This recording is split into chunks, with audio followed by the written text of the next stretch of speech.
Hey guys, tonight we begin with a journey unlike any other. Not through life, but through the most unforgettable exits in history. The kind of deaths that make you gasp, shake your head and say, did that really happen? From ancient warriors who chose flames over surrender, to inventors taken out by their own inventions, history's most epic deaths are often as poetic as they are tragic. So before you get comfortable, take a moment to like the video and subscribe. But only if you genuinely enjoy what I do here. And let me know in the comments where you're tuning in from and what time it is for you. It's always fascinating to see who's joining us from around the world. Now, dim the lights, maybe turn on a fan for that soft background hum, and let's ease into tonight's journey together. Let's begin with Mithridates VI, king, warrior, master of languages. And a man so paranoid, he essentially turned himself into a living science experiment. Ruling the kingdom of Pontus in the 1st century BCE, Mithridates lived in constant fear of assassination. Which, to be fair, was a pretty rational fear for ancient monarchs. Poison was the medieval espresso shot, quick, easy, and very much in fashion at royal dinner parties. So what did he do? He started microdosing everything that could kill him. Hemlock, a pinch, arsenic, a dash, belladonna, just a taste. Over time, he built up what was believed to be near-total immunity. His personal apothecaries even created a legendary antidote called the Mithridatium, a cure-all concoction so potent, medieval doctors were still trying to replicate it over 1,000 years later. This man didn't just eat food, he dared it to try anything. But then came Rome. They didn't care about his science project. Rome wanted Pontus, and after a series of bloody conflicts, Mithridates found himself cornered, betrayed, surrounded, and facing capture. The proud king decided he wouldn't give his enemies the satisfaction of parading him through the streets of Rome in chains. He reached for the poison, his old faithful friend, and nothing. After years of carefully inoculating himself against death, he was, in fact, immune to dying. At least the quiet, elegant kind. Like a chef who couldn't be burned, or a fish who forgot how to drown, Mithridates had outplayed his own exit strategy. With Romans breaking down the gates, he turned to one of his mercenaries and essentially said, "All right, plan B, do it manually." And just like that, the king who outsmarted poisons fell to a good old-fashioned sword thrust. Sometimes, death doesn't need to be clever, just consistent. Mithridates went down in history as the man who couldn't be killed chemically, but could still be stabbed like everyone else. It's almost poetic, really. A reminder that no matter how well you plan, fate always keeps a rusty blade nearby, just in case. Our next tale begins with a Viking, and like all good Viking stories, it includes beheading, bravado, and dental revenge. Meet Sigurd Eysteinsson, also known as Sigurd the Mighty, a Norse earl ruling over the Orkney Islands in the 9th century. Fierce in battle, proud of his conquests, and apparently not one for subtlety. Sigurd had a bit of a rivalry with a Scottish noble named Maelbrigte the Buck-Toothed, which, yes, is a real nickname, and yes, it will become disturbingly relevant.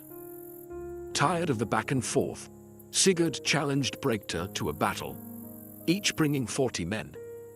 But Sigurd, in true Viking fashion, cheated. He brought 80. The math was not in Brigte's favor. The result? Total massacre. Sigurd beheaded Brigte in the chaos, and in a bold move that can only be described as extra, tied the severed head to his saddle as a trophy on his victory ride home. This is where things go south. As Sigurd galloped through the countryside, feeling like a war god, Brigte's head bumped along beside him, swinging against the horse. And as fate would have it, one of Brigte's famously large teeth scraped Sigurd's leg. Just a scratch. Nothing to worry about, right? Wrong. This was the 9th century. There were no antibiotics, no neosporin, not even a bandage. The wound became infected. Sigurd fell ill, and within days, he died. That's right, he was killed by the tooth of a man he had already beheaded. Bright didn't win the battle, but he definitely won the grudge match. It's the kind of story that feels like it belongs in a myth. A warrior punished for arrogance, felled by the smallest, most ironic detail. A literal bite from the past. And while Viking sagas are often filled with dramatic deaths, flaming ships, and curses from angry gods, few are as poetically absurd as this one. Sigurd rode home thinking he had won. Instead, he became the punchline in one of history's most bizarre obituaries. So let that be a lesson. Even in victory, check your saddle. And maybe don't strap enemy heads to your horse. You never know what teeth are plotting. Let's talk about Pyrrhus of Epirus, a man so good at winning battles that he lost entire wars just proving the point. This was no minor noble. Pyrrhus was the cousin of Alexander the Great, a military prodigy and a persistent thorn in the side of Rome. He was known for Pyrrhic victories. That's when you technically win, but lose so much doing it that you might as well have stayed home and done laundry. After years of exhausting campaigns, heroic charges, and shouting at elephants to do what they were told, Pyrrhus ended up in Argos, trying to sort out yet another Greek political mess. It was late, he was tired. But honor, and bad decisions, demanded one more battle. So, in the dead of night, Pyrrhus led his troops into the city. But this wasn't a grand cinematic entrance. His elephants got stuck in narrow streets. His soldiers got lost. And by morning, Pyrrhus, the great general, was sword-fighting random enemies in an alley like a drunken tourist in armor. Now here's where fate sharpens its comedy pencil. Above the street, an elderly woman watched the chaos unfold from her rooftop. We don't know her name, but we do know this. She had opinions and a roof tile. And she decided it was time to participate. With the casual accuracy of someone who had clearly thrown a few things before. Probably at chickens, grandchildren, or other invading kings. She dropped the tile. Direct hit. The ceramic shingle clonked Pyrrhus on the head. He fell to the ground like a sack of old turnips. One of the enemy soldiers, either confused or opportunistic, rushed over and finished him off. Just like that, the man who survived Roman legions, Macedonian politics, and his own ego, was taken out by a Greek grandma and basic building supplies. No epic final duel. No glorious charge. Just a fatal encounter with bad roof maintenance.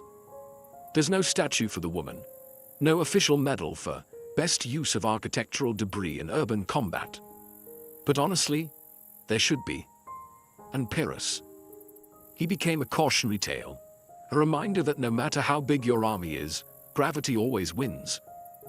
Next up is Grigory Rasputin, the Russian mystic, healer, and beard enthusiast, whose death has become the gold standard for overkill. Now, Rasputin was a problem, not just politically, but cosmically. He was like that one guy at a party who won't leave, won't stop talking about his spiritual visions, and has somehow hypnotized the host's wife and all her friends. Only in this case, the host was Tsarina Alexandra of Russia, and the party was a crumbling monarchy. Naturally, the Russian nobility wanted him gone. Politely at first, but Rasputin didn't do subtle, so they moved on to murder. Plan A. Poison. They baked him a cake and poured enough cyanide into it to take out a village. Rasputin ate it, smiled, and asked for more. At this point, someone probably started sweating, so they moved to Plan B, shoot him. Which they did. In the chest. Rasputin dropped. Success. They leaned in to confirm. Bad move. He sat up like a horror movie villain and started yelling. This is the part where someone definitely screamed and dropped a glass. So, Plan C, shoot him again, multiple times. He went down again, but still not quite done. Rasputin then crawled across the floor, allegedly trying to flee the palace. Because why not? It's not like bullets had ever stopped him before. By now, the assassins were running out of ideas. So they bound him up, dragged him to the river, and threw him into the frozen Neva.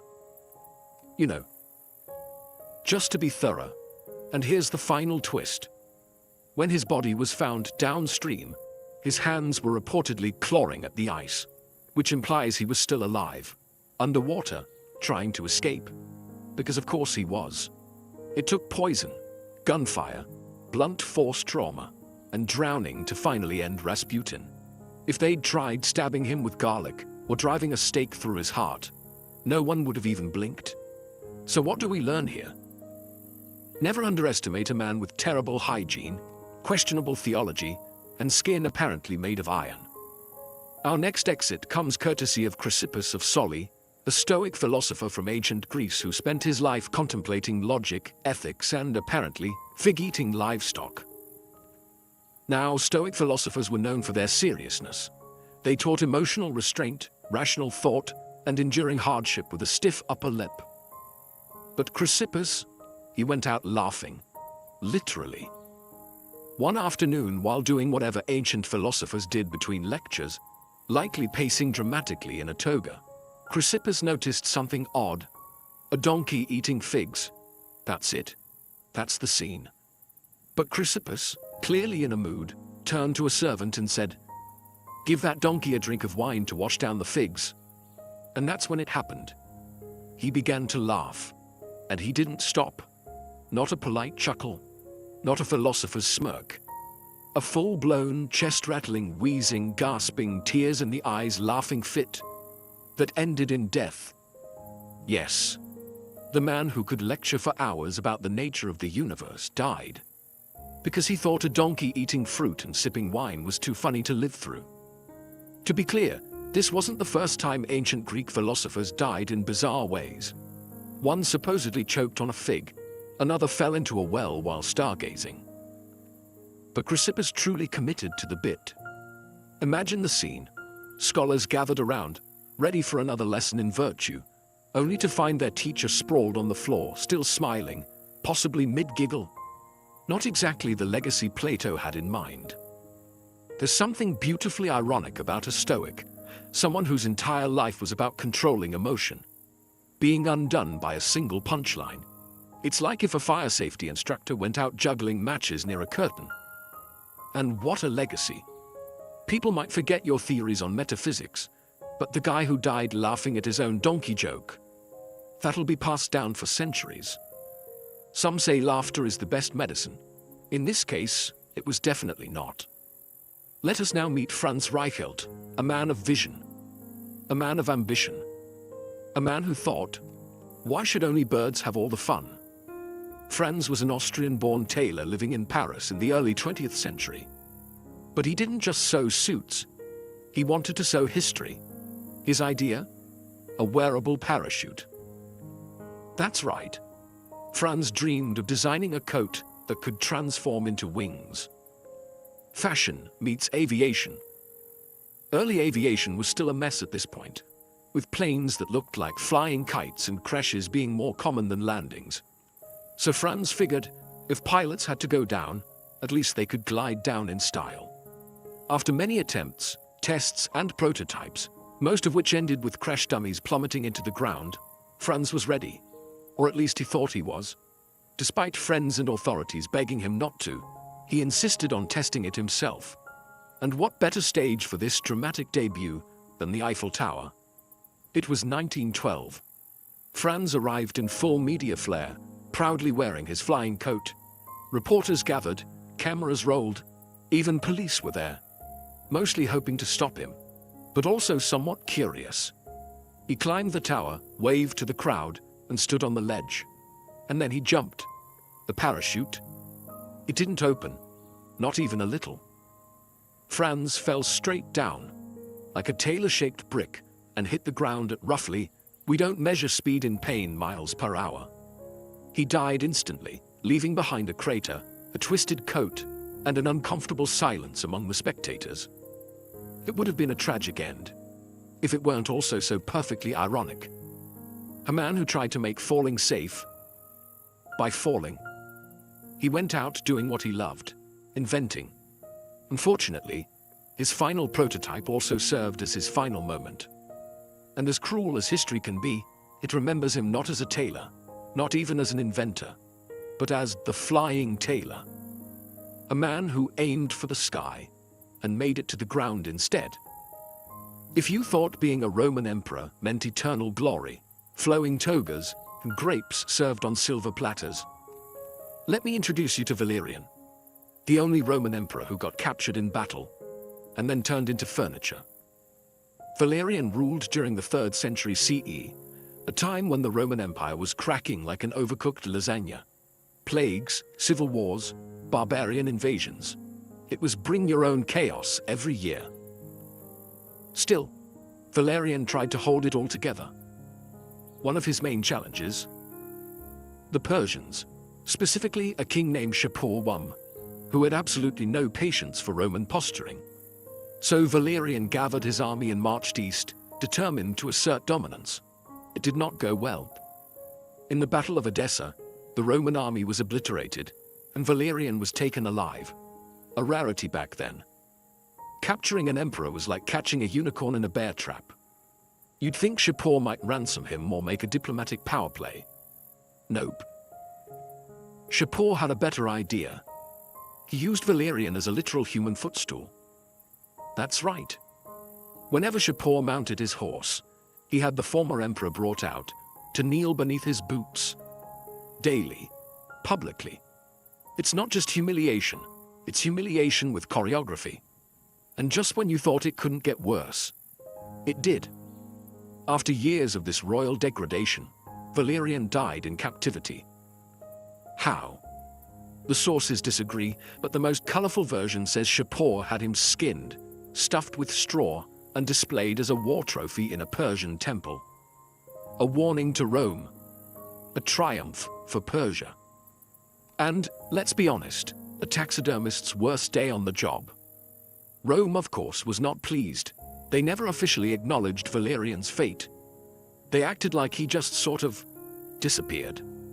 Probably sipping wine in retirement, right? Sure.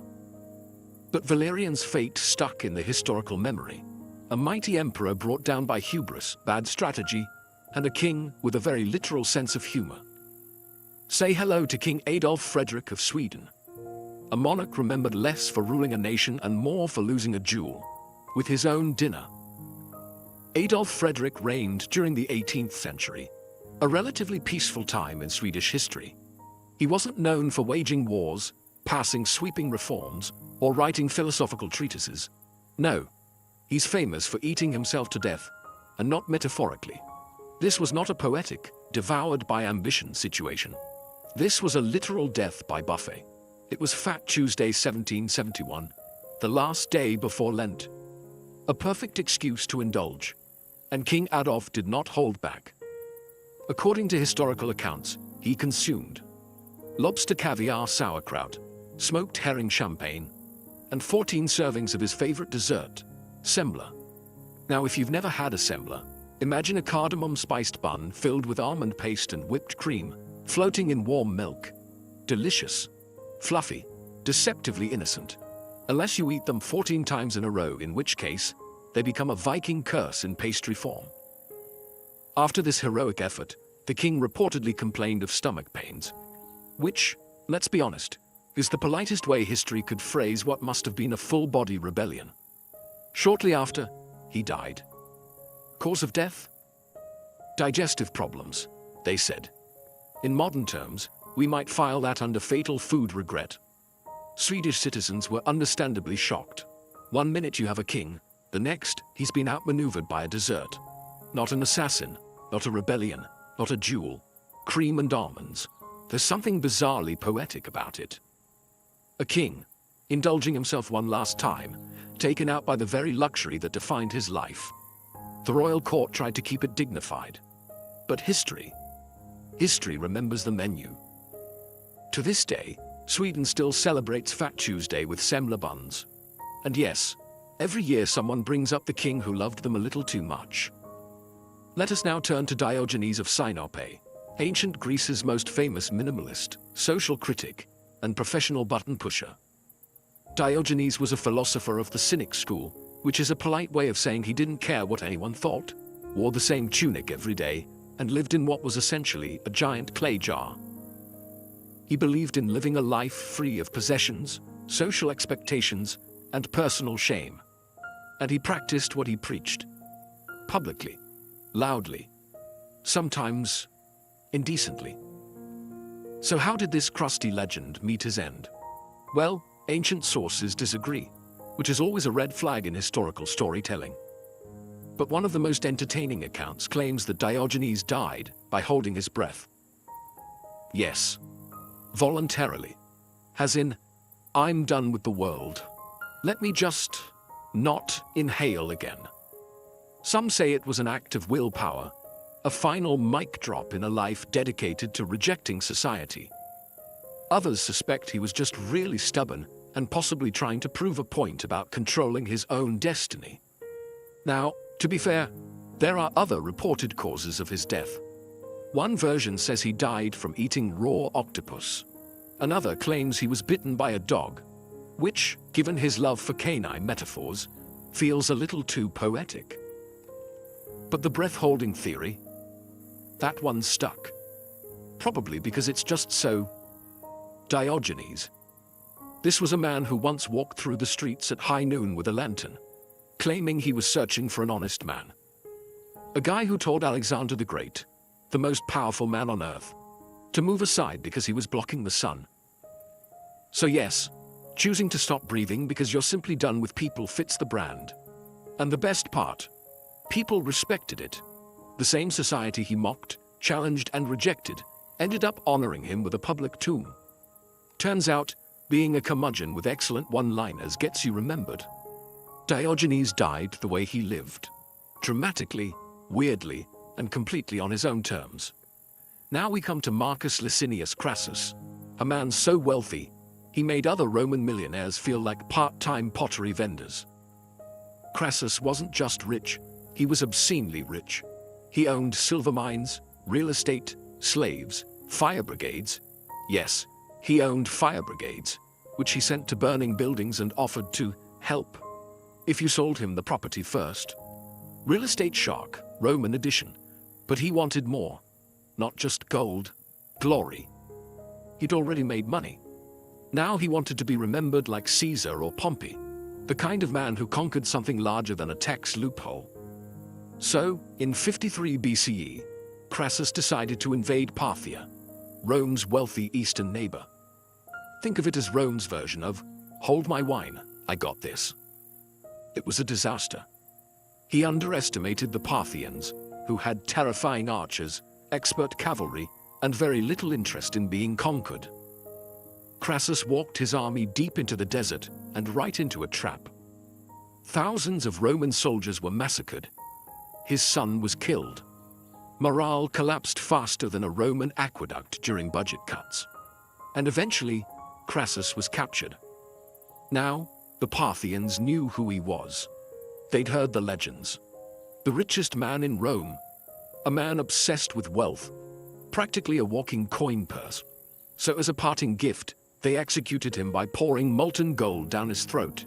You read that correctly. The richest man in Rome died choking on liquid wealth. It was less an execution and more a performance piece. A brutal theatrical message. You wanted gold? Here, take it. All the way to your lungs. Some say it's myth. Others say it's exaggerated. But even if it wasn't exactly how he died, the stories spread like wildfire across Rome. And that's the thing with history. Sometimes it prefers poetic justice over boring truth. Crassus's golden demise became a cautionary tale. Not just about greed, but about hubris. About flying too close to the sun while holding a bag of coins. If you've ever heard the phrase, "I am Spartacus," know that behind the meme and movie moment lies a man who quite literally fought until no one was left standing, including himself. Spartacus wasn't born a hero. He was a Thracian soldier, captured by Romans, and tossed into the brutal, unforgiving world of gladiator schools, which were less Hogwarts for fighters, and more daily beatings with occasional bread. He trained, he survived, and then he rebelled. In 73 BCE, along with about 70 fellow gladiators, Spartacus escaped using kitchen knives and whatever else wasn't nailed down. Within weeks, They had defeated Roman patrols and gathered thousands of runaway slaves and outcasts. It became a movement, a full-blown slave uprising, right in the heart of Rome's pride. For 2 years, Spartacus led this rebel army. They defeated trained legions, embarrassed Roman generals, and caused panic in the Senate. And through it all, Spartacus refused to be treated like a footnote. He wasn't just escaping, he was fighting back. But the Romans, unsurprisingly, don't enjoy being humiliated for long. Enter Marcus Licinius Crassus. Yes, molten gold throat Crassus from our last chapter, who was tasked with cleaning up the rebellion before it became a full revolution. Eventually, Spartacus and his army were cornered in southern Italy. Outnumbered, surrounded, supplies running low, no escape. But Spartacus didn't surrender. Instead, he did what Spartacus always did. He fought. According to ancient sources, he charged directly toward Crassus himself, slicing through soldiers like a man who had absolutely no interest in retiring quietly. He was wounded, reportedly stabbed multiple times, but kept fighting until he vanished in the crush of battle. His body was never found. No triumphal parade, no captured king on Roman steps, just gone. And yet, his story endured. Rome crucified over 6,000 of his followers along the Appian Way as a warning. But they couldn't erase the fact that a man who started with kitchen knives had nearly broken their empire's pride. Spartacus didn't just die, he refused to fall. And that kind of ending leaves a louder echo than any emperor's throne. In the chaotic twilight of the Roman Republic, a time when senators plotted over wine and civil wars broke out during lunch breaks, one name flickers briefly before going out in spectacular fashion: Lucius Junius Brutus Damasippus. Now, Damasippus wasn't a household name, but he was a Roman general and a staunch supporter of Marius, one half of the infamous Marius v. Sulla rivalry. Think of it as Rome's version of a political debate, except instead of microphones, everyone had swords and backup legions. When Sulla returned from the east with his battle-hardened army, Rome braced for impact.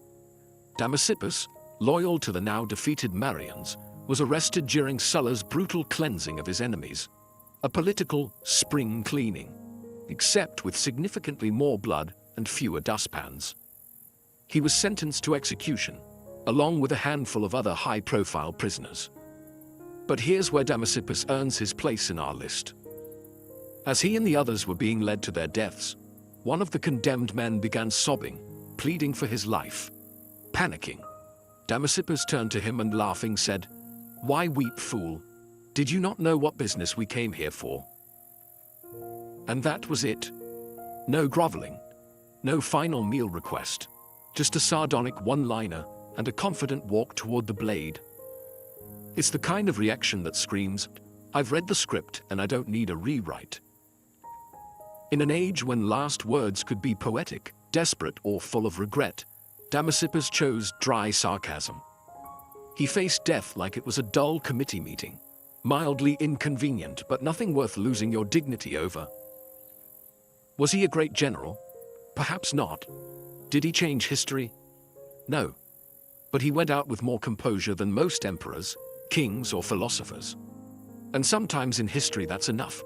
He faced the end, not with fear, but with a shrug, a joke, and impeccable timing. If history had a most likely to be assassinated by lunchtime yearbook, Caligula would have been on the cover, in full laurel crown. Smiling, born Gaius Julius Caesar Germanicus, he started out promising. The Roman people loved him, the army adored him. He was the son of a war hero, raised in the imperial palace, and for a brief moment in 37 CE, he looked like Rome's golden boy. Then, the cheese slid entirely off the cracker.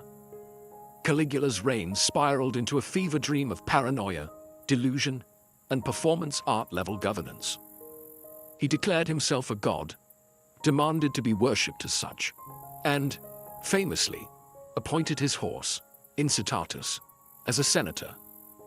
Now, to be fair, the horse never attended a session, but he had a marble stable, a jeweled collar, and, allegedly, better table manners than most of the Senate. Caligula executed senators for blinking suspiciously, made war declarations on Poseidon, yes, the sea god, and once ordered his army to collect seashells as war trophies. This wasn't just madness. It was creative madness. Eventually, even his closest guards got tired of dodging his daily whims. His behavior was unpredictable, his punishments theatrical, and Rome was tired of being ruled by a man who thought reality was optional. So, in 41 CE, a group of conspirators led by members of the Praetorian Guard, his own security detail, decided it was time for a performance of their own. They cornered him in a corridor beneath the palace. No speeches, no poetic farewells, just stabbing. Lots of it. One source says over 30 wounds were inflicted. That's not an assassination. That's a strongly worded group project. His body was dumped in a shallow grave. No honors, no state funeral, just the end of a man who once tried to replace statues of gods with statues of himself. And yet, Caligula is still remembered. Not for wisdom or reform, but for turning Rome into a circus and ruling it like a fever dream. He died as dramatically as he lived, surrounded by blades, betrayed by his own, and probably thinking, my horse could have run this place better. And, honestly, he might have been right. Few people in history have had a death as weirdly specific and wine-themed as George Plantagenet, Duke of Clarence. Now, if the name rings a bell, it's because George was smack in the middle of England's messiest family feud, the Wars of the Roses. Think of it as a 15th century version of Game of Thrones, except with more velvet hats and fewer dragons. George was the younger brother of King Edward IV, and the older brother of Richard III. Yes, that Richard III. And for a time, George was right in line for the throne. Unfortunately, George had two fatal flaws: ambition and a complete lack of self-preservation. He switched sides in the Civil War more than once, plotting rebellions, aligning with whoever looked strongest that week, and making enemies faster than a medieval tax collector. Eventually, King Edward, tired of George's constant backstabbing, sometimes literal, had him arrested for treason. Now, Edward faced a problem. How do you execute your own brother without making it look like a PR nightmare? Enter the weirdest royal death solution in English history. According to chroniclers, George was given a choice in how he'd like to die, and he supposedly picked being drowned in a barrel of Malmsey wine. Let that sink in. Not gallows, not axe, not even a respectable poisoning. A wine barrel, full of it, as if he wanted his obituary to read, "Died doing what he loved." Was this poetic? Ironic? A joke that went too far? Historians still argue about whether it really happened or if it was a satirical flourish added later. But the image stuck. And honestly, even if it's exaggerated, it feels like something Clarence would have requested: messy, extravagant, and mildly ridiculous. He was buried in Westminster Abbey, probably stone-cold sober by then, and largely forgotten except for the rather splashy nature of his demise. So if you ever feel like your family has drama, just remember, at least no one's been accused of treason, sentenced to death by wine barrel, and turned into England's most drinkable cautionary tale. Now that's a vintage ending. To close out our journey of legendary exits, we arrive at a tale that proves brilliance is no defense against bad timing. The death of Archimedes, the greatest mind of ancient Greece, tragically felled by a guy who did not care about geometry. Archimedes was a mathematician, engineer, inventor. Basically the kind of guy who could glance at a puddle and discover fluid mechanics. He invented levers, pulleys, war machines, and once reportedly defended the city of Syracuse with giant mirrors that reflected sunlight to set Roman ships on fire. Whether or not that last bit is true, the man was undeniably sharp. Unfortunately, what he wasn't was social. In 212 BCE, the Romans finally captured Syracuse after a long and brutal siege. Soldiers poured into the city, looting, shouting, searching for enemies. And there, on the ground, bent over a diagram in the sand, was Archimedes. He was sketching, deep in thought, probably working out some eternal truth about spirals or catapults, or how many camels it takes to fill a bath. A Roman soldier approached. Now most people, upon seeing a man with a sword, might stand up, greet him, maybe say, "Please don't kill me." But not Archimedes. Legend says he simply looked up and said, "Do not disturb my circles." That was it. No plea, no introduction, just a firm boundary about his geometry. The soldier, either offended, confused, or simply not a fan of math, killed him on the spot. A casual, almost bureaucratic end to one of the greatest minds in history. When the Roman general Marcellus found out, he was furious. He'd given strict orders that Archimedes be spared. The man was too valuable, too brilliant to waste. But alas, brilliance is no match for a confused foot soldier and a bad attitude. There's a strange poetry in it.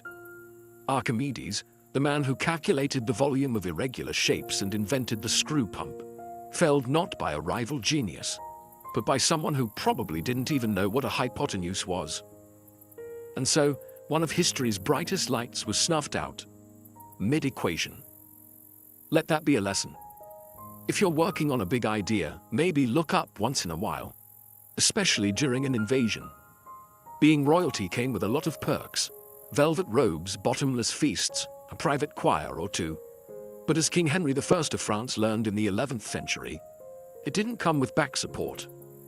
Now, Henry wasn't particularly wild.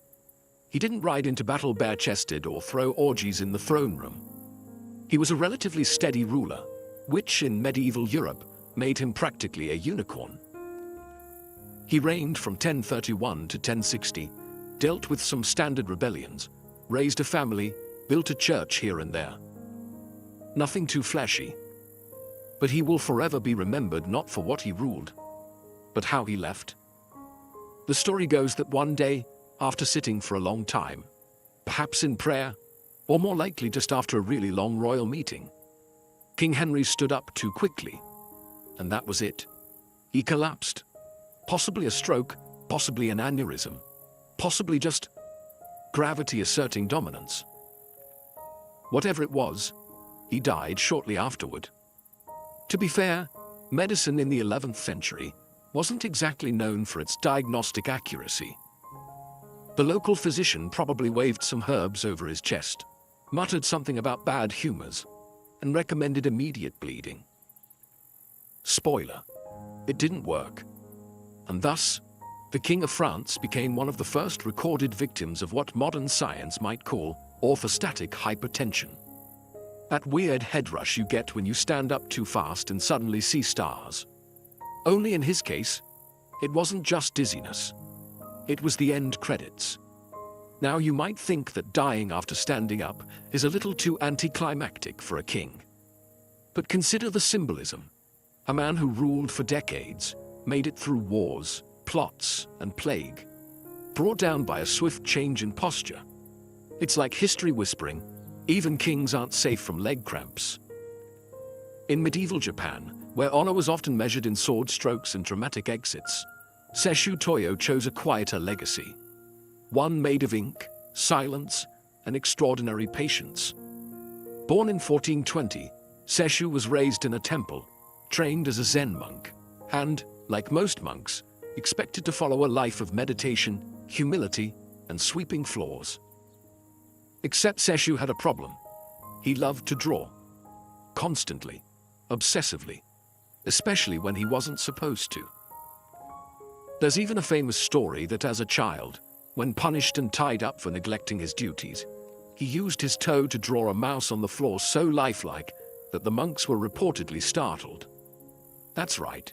His detention doodles had jump scares.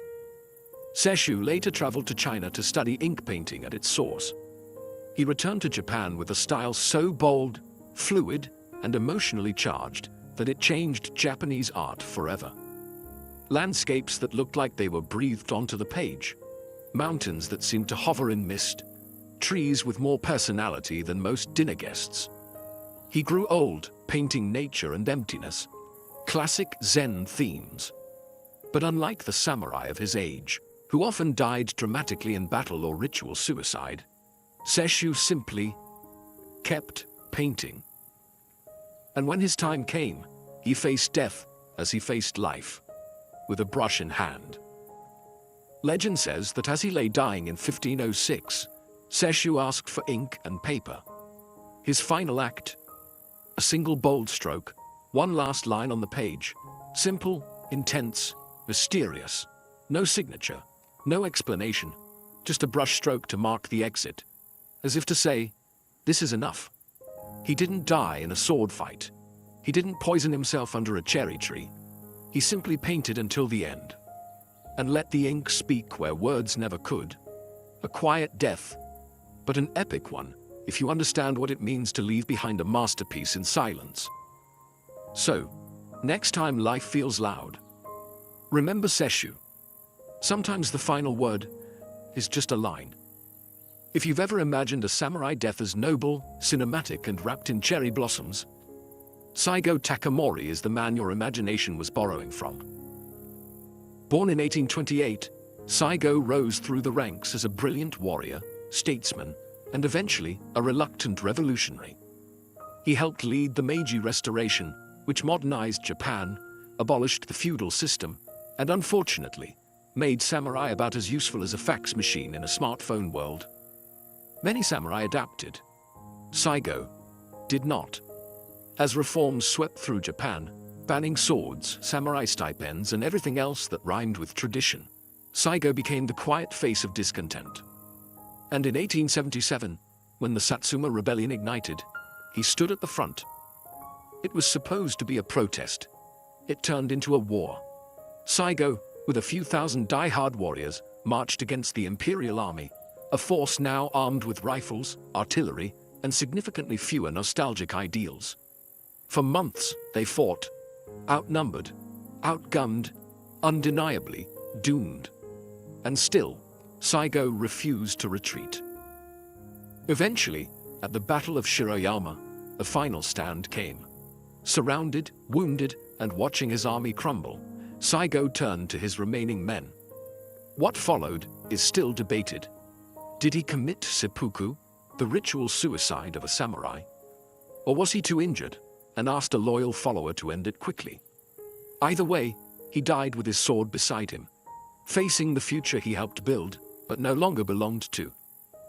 Japan mourned him, then immediately made him a legend. The government that defeated him eventually pardoned him posthumously, raised statues in his honor, and began telling schoolchildren how noble he was, as if they'd never aimed cannons at him in the first place. Saigo became the perfect tragic symbol, the man who fought for honor in a world that had moved on. Sometimes, you don't need to win to become immortal. You just need to lose like a legend. Jesse James wasn't just an outlaw. He was the poster child for American rebellion, the guy with a pistol in one hand and a train schedule in the other. Born in 1847 in Missouri, Jesse James started out as a Confederate guerrilla fighter, robbing Union soldiers and burning things that didn't belong to him. After the war, he figured, why stop now? And upgraded from rebel to full-time legend, leading the James Younger Gang on a decade-long crime spree of bank heists, stagecoach stick-ups, and train robberies across the American Midwest. To the newspapers, he was a hero. To the banks, a nightmare. To most lawmen, a walking target with a bounty big enough to cause trust issues in any friend group. Which brings us to Robert Ford, Jesse's so-called friend and gang member, who had recently been promised a pardon and a $10,000 reward for helping bring Jesse in, dead or alive. In April 1882, Jesse James was hiding out in St. Joseph, Missouri, living under an alias. Robert Ford and his brother were staying with him, like roommates, but with more loaded weapons and fewer boundaries. On the morning of April 3rd, Jesse took off his guns, rare, and stepped up on a chair to dust a framed picture on the wall. A domestic moment, a little too peaceful. Ford took out his revolver, aimed at Jesse's back, and shot him in the head, mid-sentence, mid-movement, mid-dusting. The legend of the Wild West fell from a chair with a household chore unfinished. which feels, somehow, both epic and incredibly mundane. Robert Ford expected to be hailed as a hero. Instead, he was widely despised. The public didn't love Jesse because he was good. They loved him because he was bold, and killing him like that? It wasn't brave, it was convenient. Jesse James died not in a blaze of gunfire or a dramatic shootout, but in his socks, betrayed by a man drinking his coffee. Sometimes history isn't a duel at high noon. Sometimes it's just someone who turned their back, and someone else who couldn't resist the reward. If you've never heard of Isambard Kingdom Brunel, just know this. He wore a top hat, built half of Victorian Britain, and had a name that sounded like it should come with its own locomotive. Born in 1806, Brunel was the kind of genius who sketched bridges during breakfast and casually redefined what an impossible project looked like. He built tunnels under rivers, suspension bridges over valleys, and trains that moved faster than common sense allowed. But his biggest dream? Ships. Big ones. Really big ones. In the mid-19th century, Brunel designed the SS Great Eastern, a steamship so massive it made other vessels look like bath toys. It was over 700 feet long, powered by both paddle wheels and a screw propeller, and designed to sail from England to Australia without refueling. It was also, unfortunately, cursed from the start. During its construction, workers died. Fires broke out. A launch attempt failed twice. One man was literally glued inside a hull panel for days before being rescued. The ship was so heavy it had to be launched sideways, which sounds cool until you realize it almost flattened a warehouse. Brunel, already suffering from stress, chain-smoking cigars like they were oxygen, had a stroke during all of this. And not just anywhere, on the ship itself while watching a demonstration of a new engine room feature. Some say the stress killed him, others say it was the absurd weight of expectation. Either way, he died just days before the ship's maiden voyage in 1859. And here's the kicker. On that first journey, the ship exploded. A steam pipe ruptured. 6 people died. It survived the voyage, but the dream? Already cracked. Brunel's death wasn't as theatrical as a battlefield or betrayal, but it was poetic. He was undone by his own brilliance, pushing the limits of what humanity could build, and forgetting that physics and fate don't always cooperate. So, while most people are buried quietly, Brunel was effectively outlived by a floating skyscraper that nearly collapsed on top of his legacy. Still, bridges stand, tunnels hold, and the hat, iconic. Sometimes the most epic deaths happen when you dream a little too big, and reality doesn't blink. Cleopatra Selene II was born into a world ablaze with ambition, myth, and political warfare. Her mother was Cleopatra VII, last pharaoh of Egypt, who styled herself as the living goddess Isis. Her father was Mark Antony, Rome's famed general, a man torn between loyalty to the Republic and his love for Egypt's queen. From the moment of her birth in 40 BCE, Selene was more than just a child. She was a symbol, a living promise that Egypt and Rome could rule together, not as rivals, but as partners. She was born in Alexandria, the city of wonders. Imagine growing up under marble colonnades and towering obelisks, where priests chanted in ancient tongues and philosophers argued under star maps. The Library of Alexandria was still breathing, the cult of Isis still powerful. Selene, along with her twin brother Alexander Helios, received a royal education: Greek philosophy, Egyptian religion, and Roman politics. She learned to walk a line few could even see.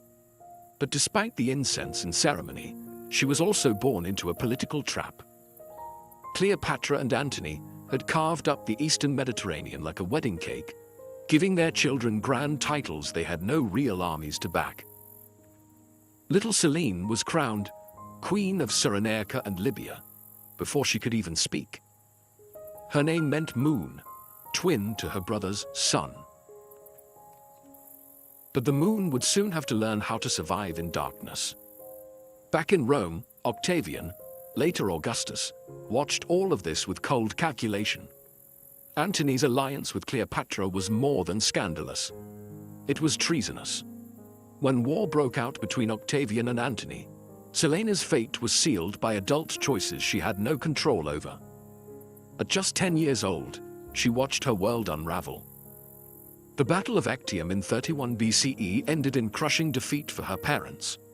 Her father took his own life. Her mother followed, famously choosing a cobra's bite over a Roman parade. And then, everything changed. Selene, once cradled in gold, was now a prisoner. Orphaned. Captive of the very man who had destroyed her family. But she didn't scream. She didn't collapse. History doesn't give us her words, but it does show us her next move. She did what few royal children did in the wake of catastrophe.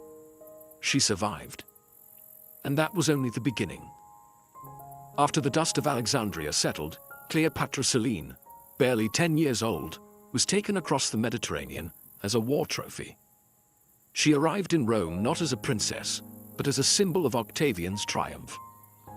She and her brothers were paraded through the streets in a chilling spectacle. The children of Cleopatra and Mark Antony, now orphans, dressed in chains of gold, walking in the shadow of the man who had crushed their dynasty. Imagine that for a moment. The daughter of gods paraded like loot. The same streets where Julius Caesar had once been hailed were now her stage of humiliation. But Selene didn't cry. No records speak of weeping or rebellion. Instead, the Roman crowd, expecting a sobbing child, saw a young girl who carried herself with eerie poise. Some even say the crowd pitied her. And in Rome, pity could be more powerful than fear. Octavian, soon to be Augustus, wasn't stupid. Killing the children of Antony and Cleopatra would stain his carefully crafted image of mercy and civilization. So he handed them over to his sister, Octavia, who also happened to be Antony's former wife. A cruel twist, certainly, but it turned out to be a blessing in disguise. Under Octavia's roof, Selene was given education, protection, and, surprisingly, a second chance. The woman whose marriage Antony had betrayed now became Selene's guardian. Octavia wasn't just a political figure. She was known for her grace and restraint, and she saw to it that Selene was raised with Roman discipline, Greek intellect, and just enough Egyptian dignity to remind everyone whose daughter she was. Here, in the heart of Rome, the young queen-in-waiting observed. She studied the politics of survival. She learned when to speak and when silence could be a weapon. She mastered Latin, studied rhetoric, and read the myths of a people who had destroyed her lineage. She saw how Roman women moved through power, not with crowns, but through marriage, influence, and cunning. While her brothers faded into obscurity, Selene adapted.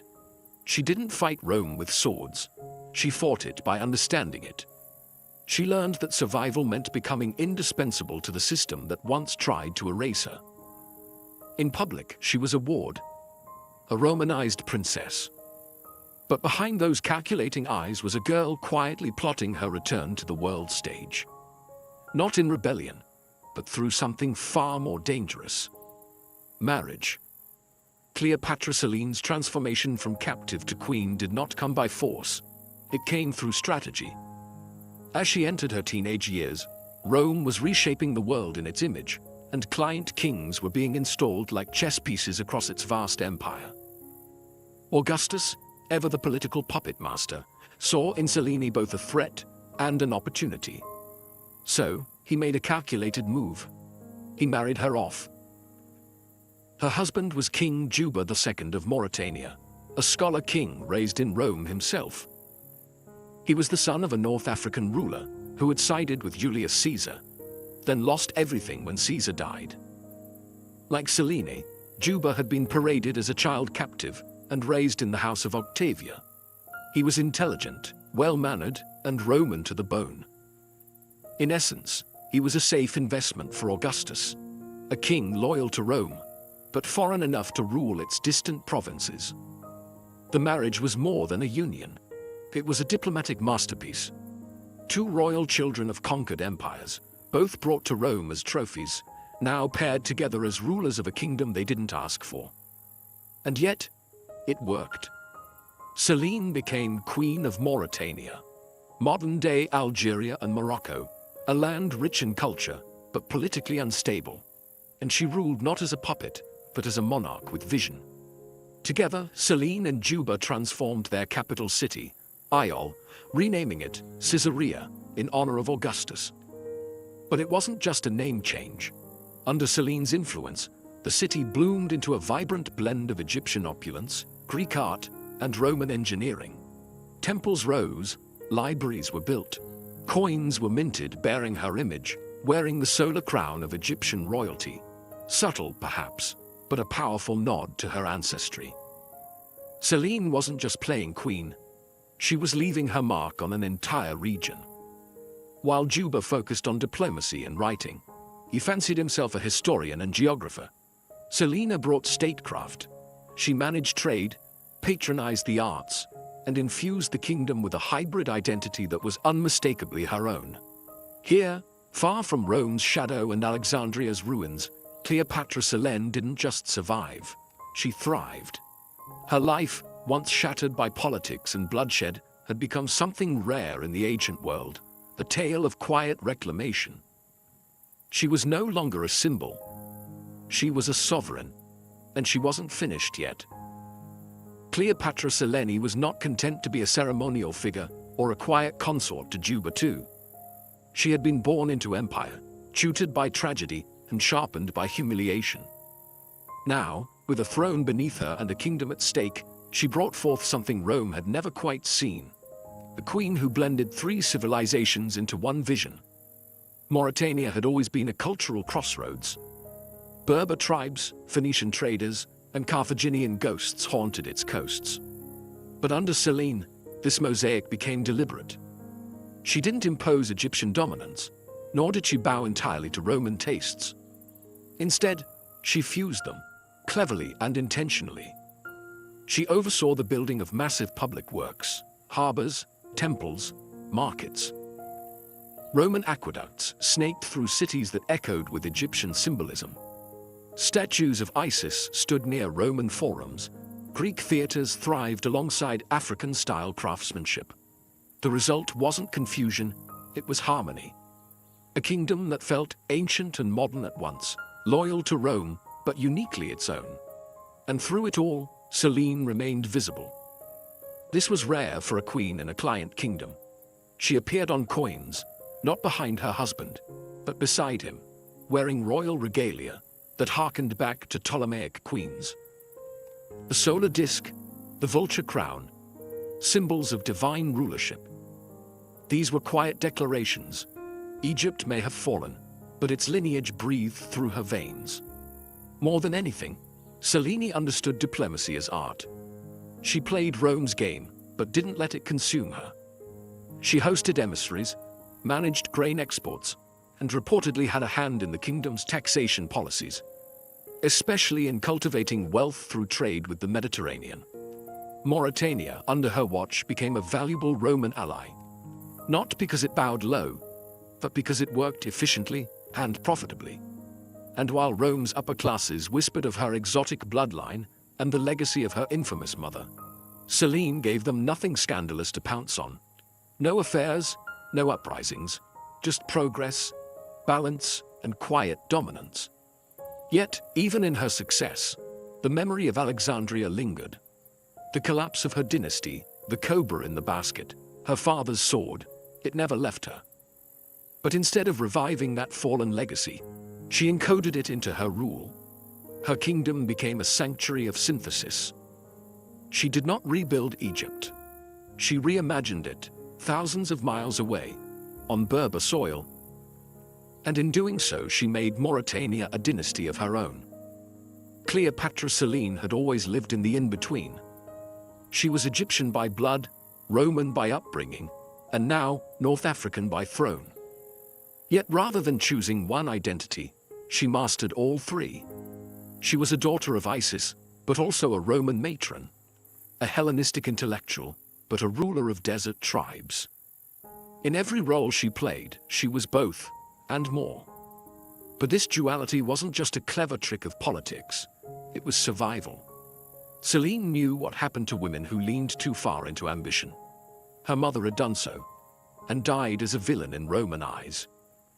She knew Rome admired docility in its queens, not daring. So she walked a tightrope, always regal, always composed. She didn't court scandal, she courted influence. One of her sharpest tools was symbolism. On Mauritanian coins, her image was more than decorative. She revived the solar crown of the Egyptian pharaohs and paired it with Roman styles. Laurel wreaths, togas, Latin inscriptions. These coins circulated across Africa and the Mediterranean, quietly reminding traders, nobles and Roman officials alike. The blood of Cleopatra still ruled, and her influence went beyond aesthetics. Selene encouraged religious fusion. The cult of Isis was permitted to flourish in Mauritania, but so were Roman deities like Jupiter and African spirits local to the region. This wasn't religious tolerance, it was political cohesion. She understood what Augustus had done in Rome, unite a diverse people through a shared pantheon. Now she did the same, subtly, in her own kingdom. Yet for all her elegance and poise, Selene was never just a background figure to her husband.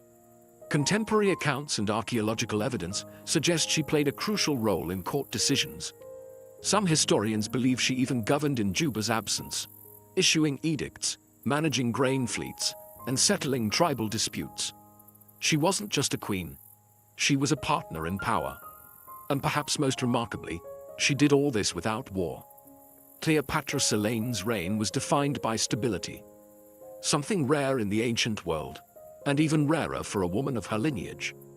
She didn't need to conquer lands, she conquered imaginations. In Rome, she had once been paraded as a prize. Now, she was a sovereign, whose name commanded respect from senators and merchants alike. Not through fear, but through intelligence. A queen who had every reason to burn with vengeance, yet chose strategy instead. As Cleopatra Selene II settled into her role as Queen of Mauritania, her most lasting legacy began to take shape, not in marble or coin, but in the form of her son, Ptolemy of Mauritania. Born into this carefully balanced dynasty, Ptolemy was the final thread of a once glorious bloodline that stretched from Macedonian conquerors to Egyptian gods. Through him, Selene hoped to secure the continuity of everything she had rebuilt from ruin. She raised him not merely as a prince, but as a living synthesis of empire. Ptolemy's education was elite, befitting someone with blood ties to both Julius Caesar and the Ptolemies. He learned Latin law, Greek philosophy, and Egyptian religious customs. And most importantly, he learned diplomacy from the best possible teacher, his mother. Selene likely saw herself in the boy. Like her, he was born into a political chess game. Like her, he would have to survive in a world where lineage could be both a crown and a curse. But unlike her, Ptolemy had the benefit of stability, of growing up in a kingdom his mother had already molded into a sanctuary of balance. Yet Selene wasn't naive. She had seen how quickly dynasties fall when heirs grow soft or reckless, so she prepared him.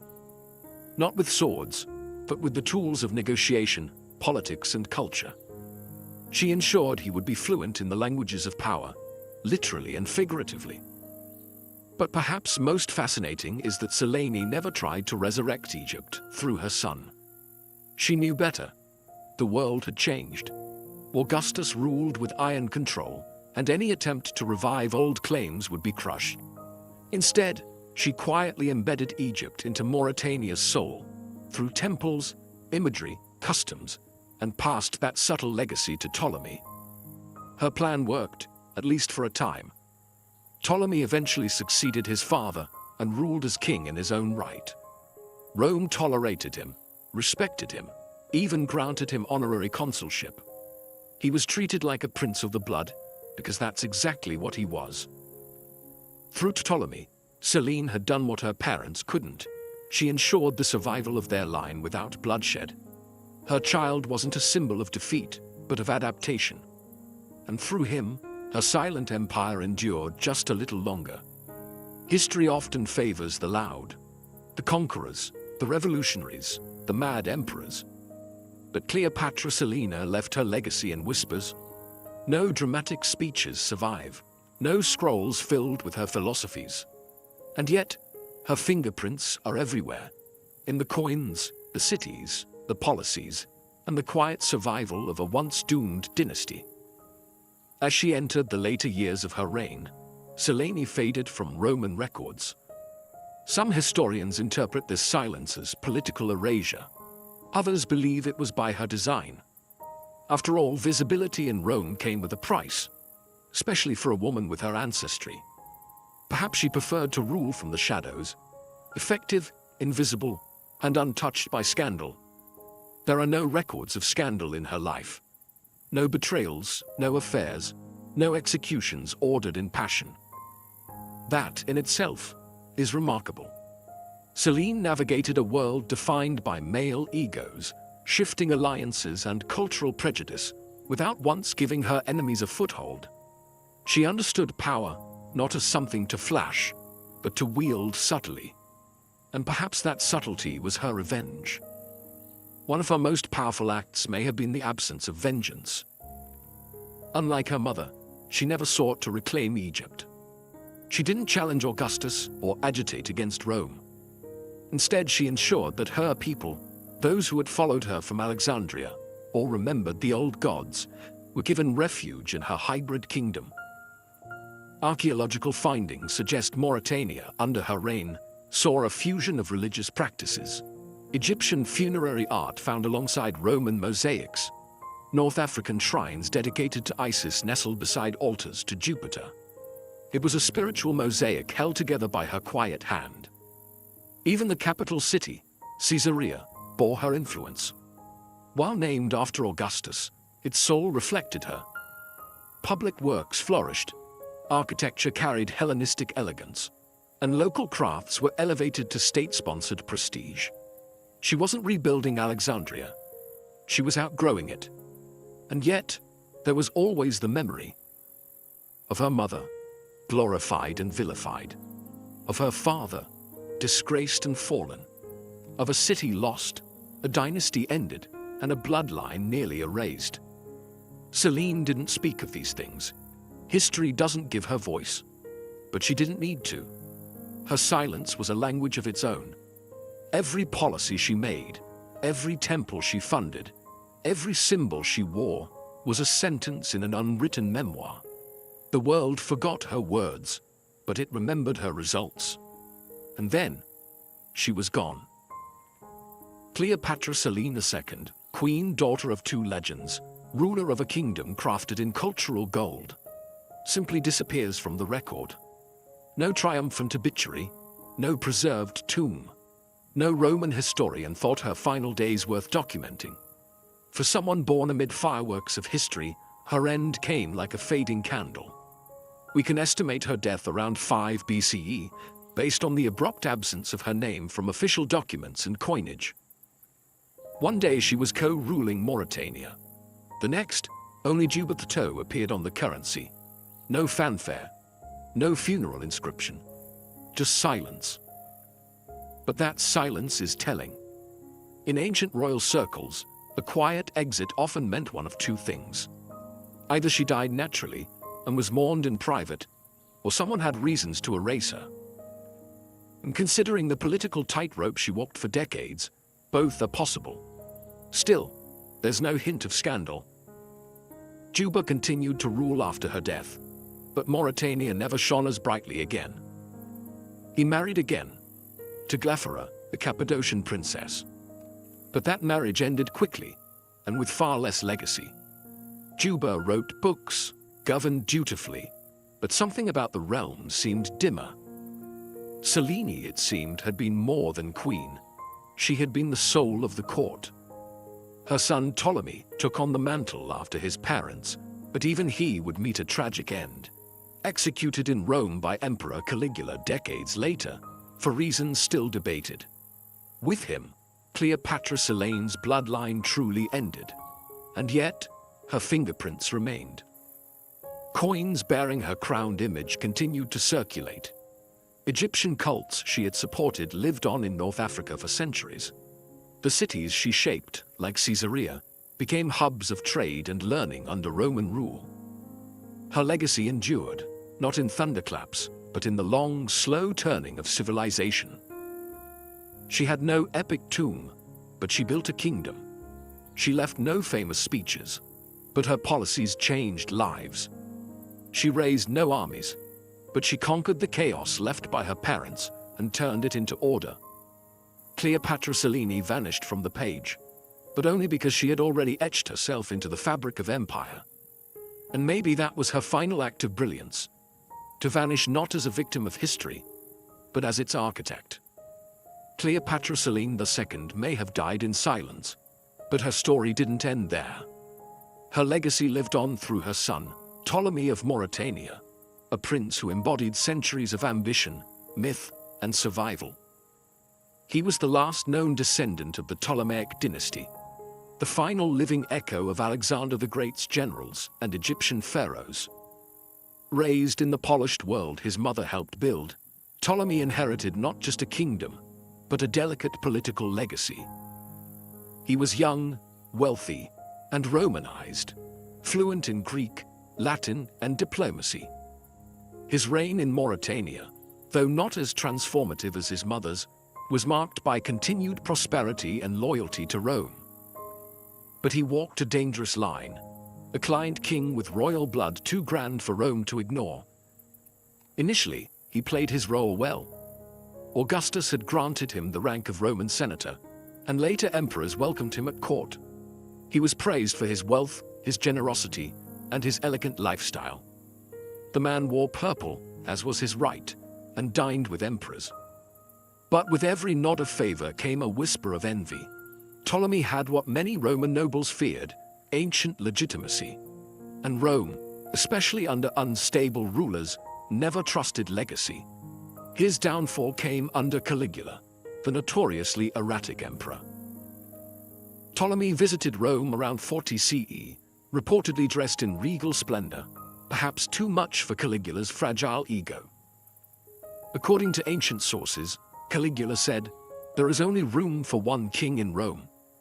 Soon after, Ptolemy was executed. No trial, no war, just sudden erasure. With his death, the dynasty of Cleopatra, of Alexander, of Isis herself, was finally extinguished. The bloodline that once ruled the most learned city on earth ended not with a battle or rebellion, but a paranoid emperor's whim. But Ptolemy's death, like his mother's, didn't erase their influence.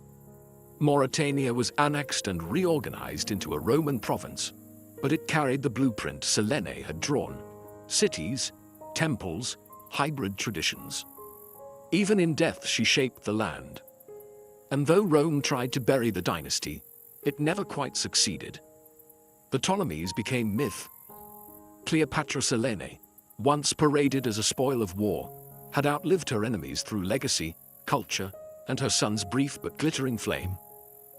The last Ptolemy fell, but the world he inherited still bore her name, her symbols, and her silent strength. Before the age of printed books, before the ink-drenched scrolls of Alexandria, there was clay, cold, heavy, and oddly eternal. And atop that clay, scratched in cuneiform, sat the earliest known library in human history, built by a king who wanted to be remembered not for conquest, but for knowledge. Welcome to Nineveh. The year is around 650 BCE. The king is Ashurbanipal, ruler of the Neo-Assyrian Empire, and self-proclaimed king of the world. But unlike most rulers of his time, Ashurbanipal wasn't satisfied with temples and war trophies. He wanted something more profound, a vault for all human wisdom. In the heart of his palace complex, he ordered the creation of a massive repository of knowledge. The library of Ashurbanipal was no mere storage closet. It was a deliberate project to collect, organize, and protect the intellectual heritage of Mesopotamia. And by collect, we mean confiscate, copy, and catalog. Royal agents were dispatched across the empire, demanding texts from priests, scholars, and scribes. By the time the library neared completion, it held over 30,000 clay tablets. Medicine, astrology, religious rituals, royal decrees, legal codes, dictionaries, even love poems and exorcism instructions. And among them sat the oldest known version of the Epic of Gilgamesh, inscribed in careful lines on baked clay. Each tablet was labeled and categorized, shelved in separate rooms by genre and function. Ashurbanipal's library even included a primitive referencing system. Labels etched into the tablets noting where each text belonged. You could call it a proto-catalog, long before librarians invented card systems. And Ashurbanipal, he read them, or at least claimed to. Unlike most kings, he boasted of being literate in Sumerian and Akkadian, languages already ancient in his time. His inscriptions declare, "I have read the cunningly written tablets of Sumer and the obscure Akkadian language which is hard to master." But this treasure trove wouldn't last. When Nineveh fell to a coalition of Babylonians and Medes in 612 BCE, the palace was burned to the ground. Ironically, that fire preserved many tablets by baking them hard, locking their texts in time. Thousands of years later, archaeologists unearthed the scorched remains. And in that silence, they found a king's dream. A clay time capsule of human memory, stubbornly refusing to disappear. While Assyria carved knowledge into clay, the Egyptians etched their wisdom into something far more elegant: papyrus. And with it, they built some of the world's earliest literary sanctuaries, the House of Life, a fusion of temple, scriptorium, and archive. These weren't public libraries in the modern sense, but sacred spaces where priests, scribes, and scholars safeguarded the secrets of civilization. Located in major temple complexes like Abydos, Thebes, and Edfu, the House of Life was considered a living institution, intimately tied to the gods, especially Thoth, the deity of wisdom, writing, and magic. Inside, scribes meticulously copied texts by hand: mythological hymns, funerary spells, astronomical records, medical manuals, legal documents, and administrative rolls. Each scroll was believed to carry not just words, but divine power. The work was slow, repetitive, and sacred. Scribes were trained from childhood in the art of hieroglyphs and hieratic script. A mistake wasn't just a scribal error, it was a spiritual failure. And papyrus, fragile and precious, could only be stored in dry, carefully managed conditions. Scrolls were kept in wooden boxes or in ceramic jars, labeled with string and tags.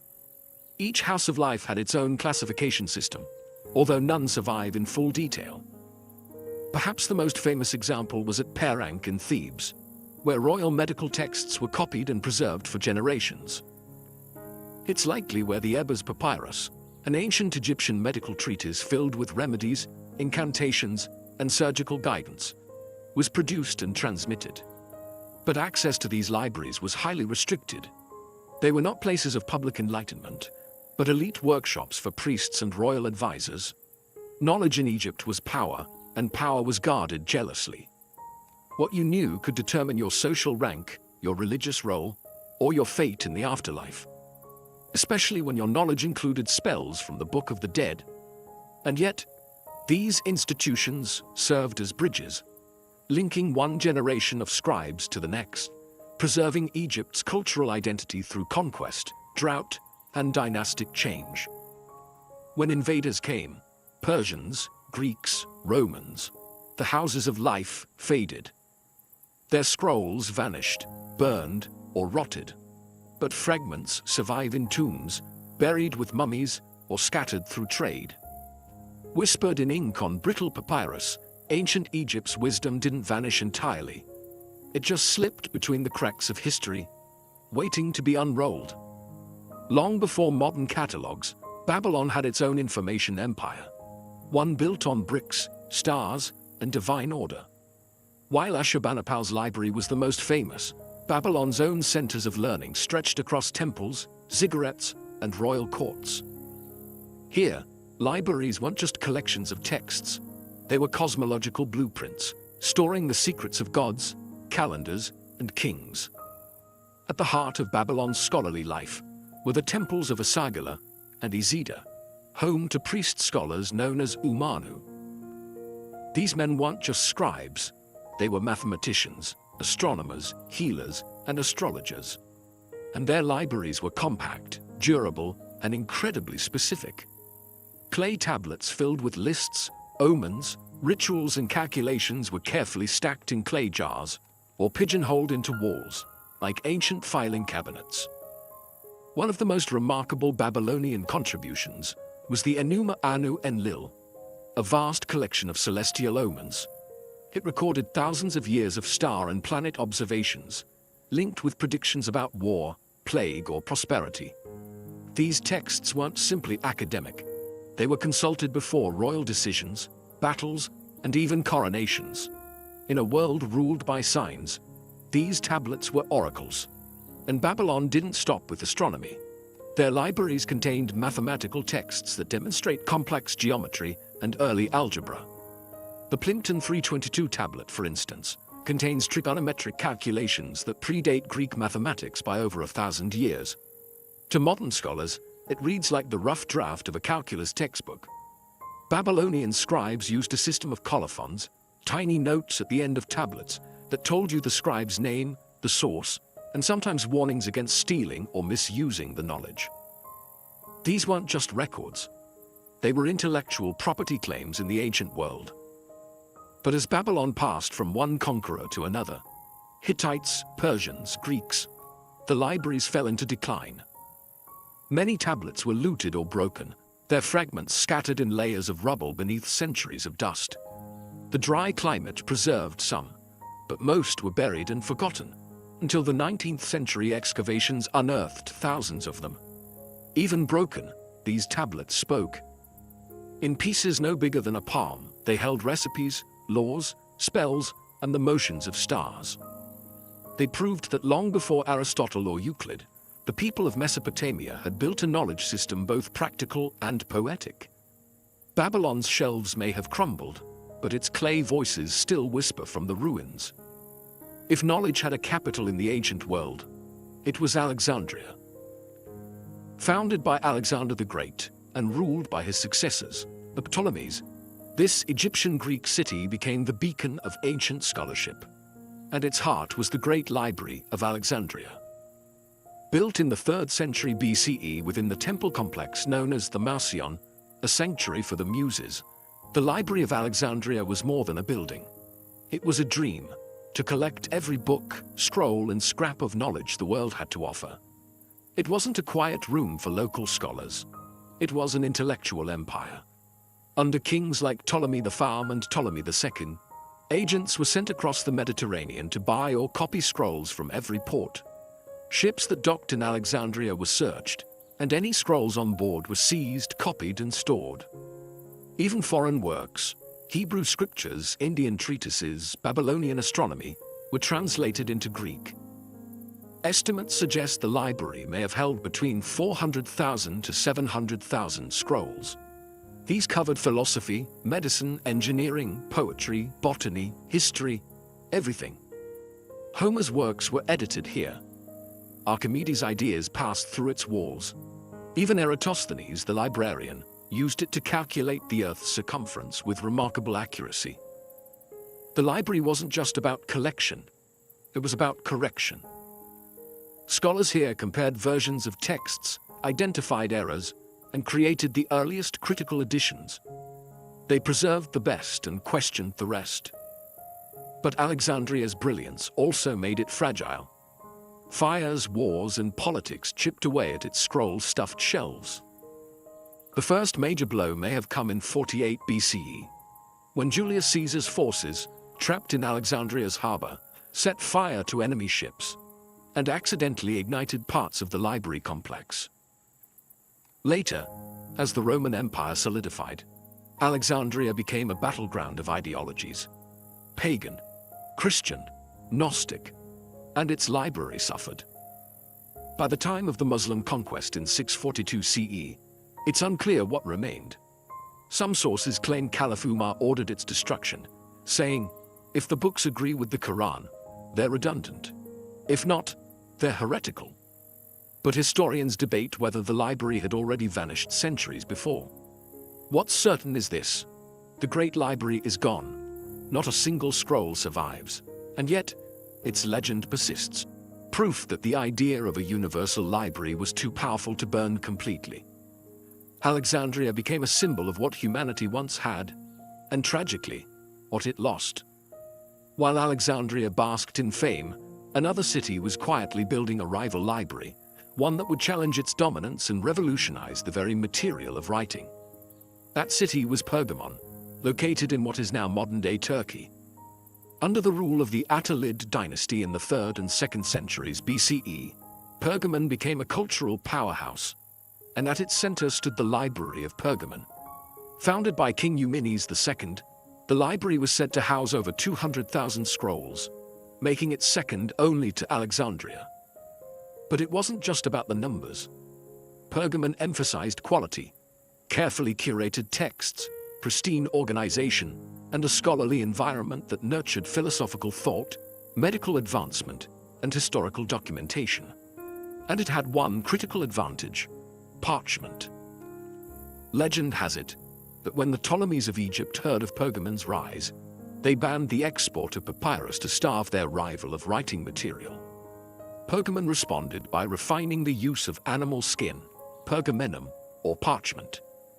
This wasn't entirely new, but Pergamon's scribes elevated it into a durable, reusable, and smoother surface, more resistant to moisture than papyrus. This technological leap changed everything. Scrolls became sturdier, longer lasting, and eventually more portable. It was a pivotal moment in the evolution from scroll to codex, the precursor of the modern book. The Library of Pergamon wasn't just a depository, it was a scholarly hive. It attracted philosophers of the Stoic and Peripatetic schools and supported advances in medicine, including early surgical studies. Galen, one of antiquity's most famous physicians, was born in Pergamon and may have studied texts from the library itself. The competition between Pergamon and Alexandria created a kind of intellectual arms race. Scholars were lured with salaries, housing, and prestige. Rulers became patrons of erudition, and cities competed not in war, but in wisdom. It was, for a brief time, a golden age of collection and conservation. Eventually, Pergamon's scrolls would meet a strange fate. When Mark Antony married Cleopatra, he reportedly gifted Pergamon's library, scrolls and all, to Alexandria, as a gesture of love. Whether this tale is truth or myth, it symbolizes how closely tied these repositories of wisdom were to power, empire, and romance. Though Pergamon's library no longer stands, its legacy lives on in every bound book. Its parchment outlasted empires. Its scrolls may have been lost, but its innovations rewrote history, literally. While the Mediterranean world was trading scrolls and perfecting parchment, across the globe, ancient China was building its own literary empire. One rooted not in myth or firelight, but in bureaucracy, history, and an unwavering respect for the written word. The libraries of the Han Dynasty, 206 BCE, 220 CE, weren't just storehouses of knowledge. They were instruments of government, identity, and order. The Han emperors understood something vital: whoever controls the records controls the narrative. So they created an imperial effort to collect, copy, and standardize texts. This was not just about preserving classics, it was about shaping culture. Confucianism had become the state ideology, and its foundational texts, like the Analects, Book of Rites, and Book of Documents, were meticulously curated and enshrined in imperial libraries. The most notable of these was the Imperial Library at Chang'an, the Han capital. Unlike the Library of Alexandria, it was not open to wandering scholars. It was a state archive, overseen by court historians, scholars, and scribes. Within its walls were not only literary works, but also census records, astronomical observations, maps, legal codes, and genealogies. Every stroke of ink on bamboo strips or silk scrolls was backed by the weight of empire. One of the most influential librarians in history emerged from this system. Liu Xiang, a Han scholar tasked with organizing the imperial collection. He didn't just catalog books, he edited and annotated them, often deciding which versions of texts would survive. His son, Liu Xin, continued the work and developed one of the earliest classification systems, grouping texts into 6 major categories: classics, philosophy, poetry, warfare, medicine, and divination. These efforts were not without risk. During the preceding Qin dynasty, the infamous burning of books and burying of scholars had wiped out thousands of ancient works. The Han knew the stakes. Their libraries were an act of recovery, a cultural resurrection from ashes. But the format was fragile. Early texts were written on bamboo slips tied together with string, vulnerable to fire, mold, and time. Others were inked onto silk, delicate and costly. Still, thanks to the Han, a great portion of China's classical heritage was salvaged. The imperial libraries were less mythologized than Alexandria, but in practice, they may have preserved far more. In China, the pen didn't just rival the sword, it archived it. As Buddhism spread across Asia, so did something else: libraries. Temples became more than places of prayer.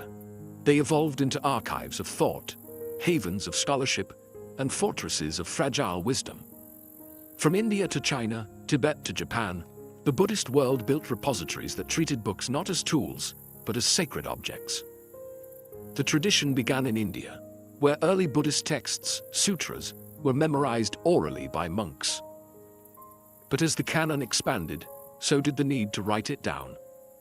Palm leaf manuscripts were inscribed in ink, tied with string, and wrapped in silk or cloth. The monasteries that housed these texts weren't just spiritual centers, they were the ancient world's safe houses for learning. In Nalanda, a massive monastic university founded in the 5th century CE, thousands of monks studied and copied texts on philosophy, logic, medicine, astronomy, and language. Nalanda's library was said to hold hundreds of thousands of volumes. According to tradition, it was divided into 3 buildings: Ratnasagara, Ocean of Jewels; Ratnadadi, Sea of Jewels; and Ratnaranjaka, Delight of Jewels, each housing increasingly rare and sacred works.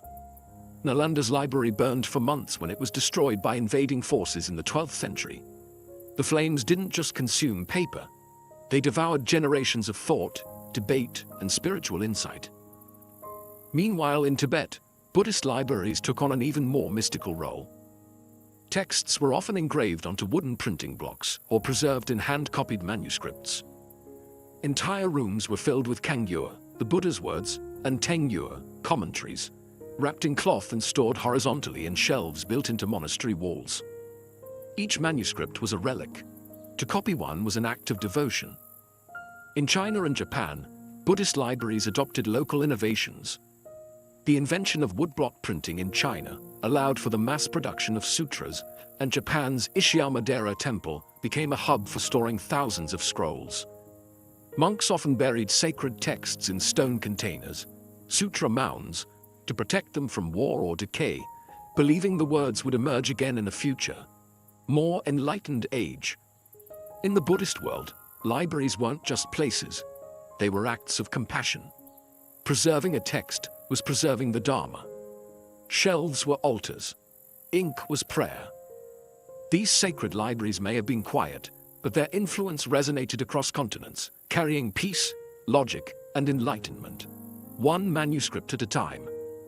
When we imagine ancient libraries, we often think of scrolls and parchment, temples and marble. But across the oceans, in the Americas, civilizations were building their own repositories of knowledge. Fragile, beautiful, and largely destroyed before they could be studied. What we lost in the Maya, Aztec, and Inca libraries is not just text, it's an entire worldview. The Maya were among the most literate pre-Columbian cultures. They developed a complex writing system of glyphs, combining logograms and syllables, used to record astronomy, rituals, history, and cosmology. Their books, known as codices, were made from bark paper covered in white lime and folded like a screen. These codices were painted in vibrant colors, filled with precision and symbolism, and stored in temple vaults and royal libraries. At their peak, the Maya likely possessed hundreds, if not thousands, of codices. But when the Spanish arrived, most were declared heretical and burned by missionaries. The most infamous case was Bishop Diego de Landa, who ordered vast quantities of Maya books destroyed in 1562. He later wrote, "We found a large number of books in these characters, and since they contained nothing in which were not to be seen as superstition and lies of the devil, we burned them all." Only 4 Maya codices survive today. The Aztecs too maintained vast archives of Amoxtin, books written on deerskin, agave fibers, or bark paper. These included calendars, tribute records, histories, and myths. Scribes known as tlacuilos painted intricate glyphs and symbols using natural pigments, creating living documents that were part sacred, part administrative. These libraries were often housed in royal palaces and temple complexes. The Inca Empire, though lacking a formal writing system, preserved knowledge through quipu, knotted strings used to record numerical data and possibly narrative information. Stored in state archives, these bundles were read by trained officials called quipucamayos and used to manage the vast empire's census, taxes, and military logistics. But the arrival of European conquest brought brutal cultural erasure. Libraries were torched, quipu burned or buried, and entire intellectual traditions silenced within a generation. Unlike Alexandria or Nineveh, there were no great fires we can point to, just waves of colonial policy and missionary zeal that erased centuries of wisdom. The libraries of the Americas didn't just vanish, they were deliberately unremembered. And the silence they left behind still echoes, louder than words. The story of ancient libraries is not just a tale of preservation, it's a tragic chronicle of loss. Ashurbanipal's clay tablets survived only because fire accidentally baked them solid. The scrolls of Alexandria vanished into smoke. The Maya codices were burned by fearful hands. The Buddhist texts of Nalanda turned to ash under invasion. Time, conquest, and neglect conspired again and again to erase what was once considered eternal. It's estimated that more than 90% of ancient literature is lost. Whole genres have disappeared. Comedy plays of the Greeks, engineering manuals of the Romans, medical treatises from India, historical records from the Americas. We have the names of thousands of works, but not the words. Their absence is a void we can still feel. But why did so much vanish? Part of the answer lies in material.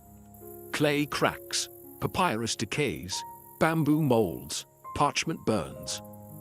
Books before printing were delicate, often unique and vulnerable to even mild humidity. One leaky roof could ruin centuries of accumulated thought. War was worse. Invaders didn't just burn libraries, they erased identities. In ancient times, destroying a people's books was as strategic as destroying their armies. The other part of the answer is political. Knowledge is power, and power is selective. When regimes changed, so did the libraries. New rulers purged old ideologies. Heretical scrolls were destroyed, rival authors erased, entire schools of thought lost because they no longer fit the ruling narrative. And yet, fragments remain. Clay shards pulled from ruins, charred scrolls unrolled by modern technology, echoes of lost books quoted in surviving ones, a Roman historian referencing a vanished Greek poet, a Buddhist monk's copy of a manuscript that survived the burning of its original, a Maya glyph scratched into a temple wall no missionary ever found. These scraps are our link to the ancient mind.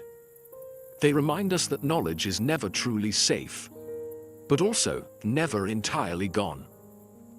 Libraries may burn, but ideas migrate. They survive in translation, in memory, in adaptation. Today's digital archives, satellite backups, and global databases are our attempt to defy that long history of loss. but the lesson is still relevant. Preservation is not a one-time act. It's a responsibility. And every time we open a book, ancient or modern, we're helping ensure that memory, once nearly extinguished, continues to burn. Rapa Nui, better known to the outside world as Easter Island, sits in the middle of the South Pacific, over 2,000 miles from the nearest continental shore. Isolated, windswept, and hauntingly quiet, the island measures only about 63 square miles. But it holds one of the greatest enigmas of ancient engineering: the Moai statues. There are nearly 1,000 of them, towering stone figures with heavy brows, long noses, and pursed lips, all standing or fallen across the island. Most face inland, their backs turned to the sea, as though watching over the land. Many are half buried in the earth, their full bodies hidden beneath centuries of soil. Others lie in quarries, partially carved, abandoned mid-creation. Their very presence provokes wonder, awe, and 100 unanswered questions. Why were they built? Who carved them? How were they moved? And why did the people who created them eventually stop? These are the mysteries that have haunted explorers, archaeologists, and storytellers for generations. To outsiders, Easter Island seemed like a riddle frozen in volcanic stone. But to the Rapa Nui people, the island is no mystery at all. It's home. The Moai are not relics of a lost civilization. They are their ancestors. Though the first written accounts came from Dutch explorer Jacob Roggeveen in 1722, the history of the island stretches back centuries earlier, when Polynesian voyagers, navigating by the stars and waves, first settled this remote paradise. They named it Rapa Nui, meaning Great Rapa, and built a society rooted in deep spiritual tradition, clan identity, and a sacred connection between the living and the dead. The Moai were carved not as idols to be worshipped, but as living vessels of ancestral mana, spiritual energy. Each one represented a deified chief or important ancestor, standing watch over their descendants. The statues weren't just art. They were guardians, mediators between the heavens and the soil. But time, like the sea, is relentless. By the time European sails appeared on the horizon, the island's society had changed. The statues were toppled, the forests were gone, and what remained was a whisper of what once stood tall. And so Rapa Nui became a question mark in stone, its meaning not lost, but buried under centuries of silence. Long before the Moai stood sentry over the island's hills, the land was untouched, lush, forested, and silent, with only the cries of seabirds echoing over its volcanic slopes. Then, sometime between 800 and 1200 CE, a fleet of Polynesian canoes arrived.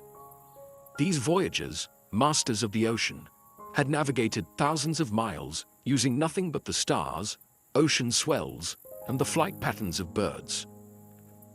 They came from the Marquesas or Mangareva, bringing with them not just people but pigs, chickens, taro, bananas, and sweet potatoes. Everything needed to build a new world. To land on Rapa Nui was to touch the edge of the earth. It is one of the most remote inhabited islands on the planet, and yet these settlers brought with them a fully formed culture, elaborate social structures, oral history, deep spiritual beliefs, and a tradition of monumental stonework. Over time, the island was divided into clans, each controlling different territories, and each anchored by a sacred ancestor figure, an idea that would soon be immortalized in stone. The early Rapa Nui people thrived. Archaeological evidence shows they built villages, cultivated crops in rock gardens to trap moisture, and raised chickens in stone enclosures. Their society was highly organized, ruled by ariki, chiefs who wielded both political and spiritual authority. Life on the island revolved around the worship of ancestors, who were believed to influence everything from harvests to weather. This ancestral reverence would eventually manifest in the most iconic way possible, the carving of the Moai.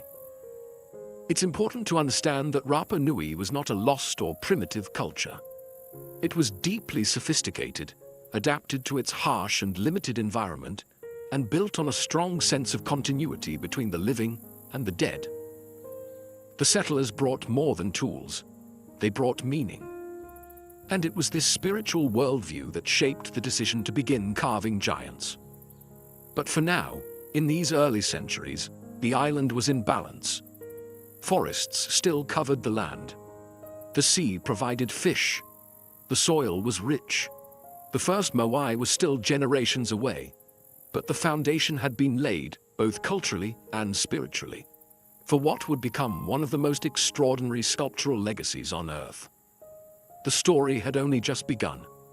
At the heart of Rapa Nui's sacred geography lies Rana Raraku, a volcanic crater with steep slopes and soft carvable stone. It was here that the majority of the island's Moai were born, not from legend or myth, but from painstaking craftsmanship. The rock used was volcanic tuff, a compressed ash stone that was relatively soft and ideal for carving, at least in its early stages. Over time, exposure to the elements would harden the statues into their familiar weathered state.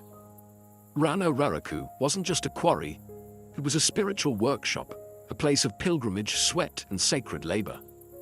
Out of its cliff faces and hillsides, the Rapa Nui sculptors carved hundreds of Moai, some still half-finished, others completed but never transported. Today, nearly 400 statues remain at the site, frozen mid-process like the workers simply vanished. Carving a Moai was not a casual affair. Each statue was commissioned by a clan to honor a specific ancestor, usually a powerful chief.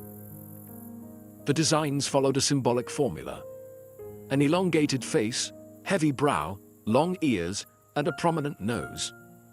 The body was often barely indicated, with arms pressed against the torso and fingers carved in thin, stylized relief. The Moai ranged in size from modest 6-footers to the colossal El Gigante, an unfinished statue over 70 feet tall and weighing an estimated 150 tons. Carvers used handheld tools made of hard basalt, much tougher volcanic rock chipped into chisels and axes. The process took months, even years, requiring teams of artisans who passed down their knowledge through generations. As they worked, the Moai remained connected to the rock wall. Only when nearly complete would they be detached, slid downhill, and prepared for transport. What makes Rana Raraku so haunting today is the sheer number of statues still embedded in the earth. Many appear half-buried, but in fact they are full-bodied figures whose lower halves have been swallowed by soil over centuries of erosion. It creates the eerie illusion that the Moai are sinking, when in truth, they've been standing patiently, neck-deep in time. This crater was the womb of the island's giants, and it was here that stone and spirit met, where human hands shaped volcanic ash into eternal ancestors. One of the most intriguing features of the Moai is not how they were carved, but where they look. Nearly every Moai statue on Rapa Nui faces inland, away from the ocean. This was no accident. The Moai weren't meant to watch the waves, they were watching the people. Each statue stood on a stone platform called an ahu, a ceremonial site that served both as a foundation and often as a burial place for the individual the Moai represented. These ahu dotted the island's coastlines like spiritual outposts, anchoring each clan's territory and pointing toward the heart of their communities. The Moai, in essence, stood as guardians, embodying powerful ancestors who watched over the villages and offered spiritual protection. To the Rapa Nui people, the Moai were more than sculptures. They were living presences, containers of mana, a sacred energy believed to reside in gods, chiefs, and revered dead. Once erected, a Moai was thought to channel mana into the land, ensuring fertility, good harvests, and the well-being of the clan. They weren't just memorials. They were active participants in daily life, mediators between the spiritual and physical worlds. The Moai's features were intentionally exaggerated to reflect both idealized ancestry and divine authority. The deep-set eyes, high cheekbones, and long noses were visual metaphors for wisdom, strength, and sacred lineage. The long ears may have symbolized the elite class, while the statue's stoic expressions evoked a calm, eternal vigilance. Some Moai were also topped with large red stone topknops called pukao, quarried from a different volcanic site, Puna Pau. These cylinder-shaped additions may have represented hairstyles or ceremonial headdresses, further marking status and reverence. Originally, the statues also had inlaid coral eyes with obsidian or red scoria pupils, giving them a far more lifelike and intense presence than the empty eye sockets seen today. When the eyes were added during ceremonies, the Moai was said to see for the first time, transforming from stone to sacred. The inland gaze of the Moai reveals the heart of Rapa Nui spirituality. These statues were never built for outsiders. They were built for the people, facing their descendants, silently watching generation after generation come and go, immovable, unblinking, eternal. How do you move a 30-foot, 80-ton stone statue without wheels, cranes, or metal tools, across miles of rough terrain? For centuries, this was the great riddle of Rapa Nui. The island's Moai are scattered across vast distances, with many placed on stone ahu platforms, far from the quarry at Rana Raraku. Early theories included dragging them on wooden sledges or rolling them on logs, ideas that raised even more questions, especially considering the island's severe deforestation. Others, more fanciful, suggested alien intervention or levitation through spiritual power. But the true answer may lie in the island's own oral history. According to Rapa Nui legend, the Moai walked to their destinations. At first glance, this sounds like myth, but in recent years, researchers have taken this idea literally and successfully. In 2012, archaeologists Terry Hunt and Carl Lipo conducted a remarkable experiment. Using ropes and teams of people positioned on each side of a replica Moai, they managed to rock the statue forward in a controlled, upright manner, like shimmying a heavy refrigerator. The key was balance, rhythm, and coordination. In this way, the Moai could have been transported standing up, just as the legends described. No logs, no dragging, no science fiction. Just human ingenuity and tradition.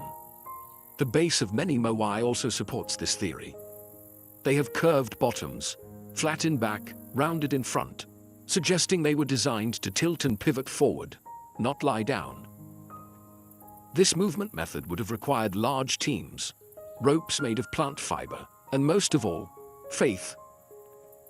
In Rapa Nui spirituality, the power to move the Moai was attributed to Mana, the sacred energy of the ancestors. Chiefs and priests were believed to command the spiritual force, which could animate the statues during rituals. So while engineers see physics, the Rapa Nui saw the divine at work. In truth, both were right. Transporting Moai was not merely an engineering challenge, it was a ceremonial act. A public performance of unity, devotion, and ancestral connection. The Moai didn't move by magic. They moved because people believed they had to. And in that belief, Rapa Nui's greatest engineering marvel was not stone. It was human cooperation driven by spiritual purpose. As centuries passed, the building of Moai didn't slow down. It accelerated. The early harmony of Rapa Nui's clans gave way to increasing rivalry, as each group sought to honor its ancestors with larger, more imposing statues. What began as spiritual tribute gradually evolved into a competitive tradition of monumental pride. Clans vied for dominance not through warfare, but through stone craftsmanship. Bigger Moai meant more mana, more prestige, and a stronger claim to ancestral power. Each clan sought to outdo the others, erecting taller statues, adding new features, and developing more elaborate ceremonial platforms. The race wasn't just about size, it was about spiritual superiority. This competition led to significant innovations. The introduction of pukao, large red stone top-knots carved from the volcanic stone at Puna Pau, added both height and symbolic weight. These top-knots, some weighing up to 12 tons, may have represented hairstyles worn by high-ranking chiefs or sacred headdresses, visual reminders of divine favor. Moai design also evolved. Early statues were relatively short and wide, but over time they grew slimmer, more angular, and dramatically taller. Some of the later Moai exceeded 30 feet in height, towering over villages like ancestral titans. But this escalation came at a cost. To support the growing construction efforts, the island's forests were cut down, timber possibly used for food cultivation, fuel, building canoes, and, according to older theories, statue transportation. As tree cover vanished, soil erosion worsened, agricultural yields declined, and fresh water sources became harder to manage. The very resources that supported the Moai culture were slowly being exhausted, and yet the people didn't stop. Instead, they carved more statues, larger ones. They dug deeper into spiritual traditions, hoping the ancestors would restore balance. But the balance was already tipping. As the island's ecology deteriorated, tensions between clans began to simmer. Competition turned to resentment. The collaborative spirit that had once moved giants was cracking under the strain of survival. The golden age of Moai building had become a burden. But to stop building was unthinkable. The Moai were more than symbols. They were the heartbeat of Rapa Nui's identity. So the islanders continued, carving devotion from stone, even as the earth beneath them thinned. A spiritual arms race was underway, and no one could afford to lose. By the 17th century, the unthinkable had happened. Rapa Nui was unraveling.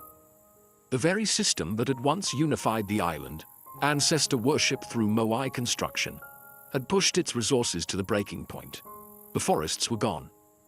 Without trees, there were no canoes for deep-sea fishing, no wood to build or cook, and no shelter from the island's harsh sun and winds. The rich volcanic soil, once protected by roots and shade, had eroded. Crops withered. Fresh water became scarce. And yet, even as survival became difficult, the statues kept coming. Larger, more elaborate, more demanding of labor. The spiritual engine of the island had no brakes. But soon the people did something drastic. They stopped erecting the Moai. Some statues were abandoned mid-transport, left lying along ancient roads like forgotten giants. Others were half-finished at the quarry, their chisels frozen in time. The spiritual arms race had reached its limit. The ancestors could no longer provide what the earth could not sustain. Then came the topplings. Archaeological evidence shows that, beginning in the late 1600s, Moai across the island were deliberately pushed over. Their necks snapped, their faces shattered. This wasn't the work of nature. It was human conflict. Clans began warring over land, water, and prestige. The very statues that once embodied unity became targets of revenge and rage. Oral traditions describe this period as the rise of the Huri Moai, the time of statue toppling. With faith in the Moai system collapsing, power shifted toward a new spiritual political order. The Birdman cult, which emphasized agility, competition, and ritual warfare over ancestral mana. This cultural upheaval marked the end of an era. By the time the first European visitors arrived in 1722, they found an island society vastly different from the one that had carved the Moai. None of the statues were standing on their platforms. The once vibrant spiritual system was broken, and the people were struggling to survive in a deforested, divided land. The downfall of Rapa Nui wasn't caused by a single event. It was a slow-motion collapse, triggered by environmental exhaustion, social competition, and a spiritual system that couldn't adapt quickly enough. What remained were toppled gods in stone, staring up at the sky, as if asking how it all went wrong. When Dutch explorer Jacob Roggeveen arrived on Easter Sunday in 1722, he found a society that had already endured collapse. The Moai stood toppled. The forests were gone. The Rapa Nui people were few in number, thin, wary, and weathered by generations of hardship. Roggeveen's men noted the statues and the barren landscape, but failed to understand the civilization that had created them. And then the outsiders kept coming. Over the next 2 centuries, European contact brought devastation to Rapa Nui. Whalers, missionaries, traders, and slavers arrived, each leaving their own mark, and most of them erasing more than they recorded. In 1862, Peruvian slave raiders kidnapped nearly 1,500 Rapa Nui people, including the high chiefs and scribes. Only a handful ever returned. Along with them came smallpox, which spread like fire among the survivors. Worse still was the arrival of Christian missionaries who sought to civilize the islanders. They banned traditional rituals, destroyed sacred carvings, and forced conversions, often replacing Moai-centered spiritual life with imported European practices. The oral traditions that had preserved the island's history for centuries were suppressed, and a written language, Rongorongo, possibly the only indigenous script in Oceania, was all but lost. By the late 19th century, the island's population had fallen to just over 100 people. Colonial powers carved up Rapa Nui's land and leased it as sheep pasture, fencing off ancestral sites and confining the Rapa Nui people to a small corner of the island. Even their ability to access the Moai was restricted. The statues, once living symbols of family and power, became silent monuments, neglected, looted, or treated as curiosities for foreign explorers and collectors. European archaeologists removed statues, ceremonial items, and even human remains, shipping them to museums in London, Paris, and Santiago. Some Moai were cut at the base and taken whole, now displayed thousands of miles from their sacred homes. The island had become a case study in cultural erasure, but the Rapa Nui people never forgot who they were. Even in forced silence, they carried the memory of the Moai. The traditions endured, hidden, whispered, passed down in fragments. And slowly, over the centuries, the people would begin to reclaim the stories carved in stone.